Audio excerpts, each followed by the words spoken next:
విషయం. మీరు ఒక కర్మ చేస్తున్నారనుకోండి, మీరు శివాలయంలో అభిషేకం చేయడానికి వెళ్ళారు.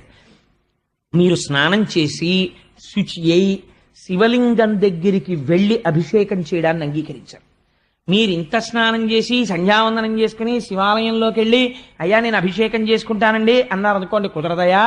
నా రుద్రో రుద్రమర్చయేత్, నువ్వు ముందు శివుడు అయితే శివాభిషేకం చెయ్యొచ్చు, అందుకుని కూర్చో అని మహన్యాసం చెప్తారు. తల దగ్గర నుంచి పాదముల వరకు ఈశ్వరుణ్ణి తీసుకొచ్చి మీ యందు న్యాసం చేస్తారు. మహన్యాసం జరిగిన తర్వాత మీరు అభిషేకం చెయ్యాలి. అభిషేకం చేసేటప్పుడు కూడా అనేక నియమాలున్నాయి. శివలింగం మీద పువ్వు బోర్లించకుండా అభిషేకం చెయ్యకూడదు.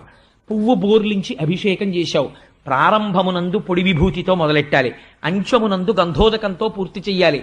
ప్రతి పదార్థమునకు మధ్యలో మళ్ళీ సజలంతో అంటే శుద్ధ జలంతో అభిషేకం చెయ్యాలి. ఆ అభిషేకానికి అనేక నియమాలున్నాయి. ఇన్ని నియమాలతో నువ్వు చేసి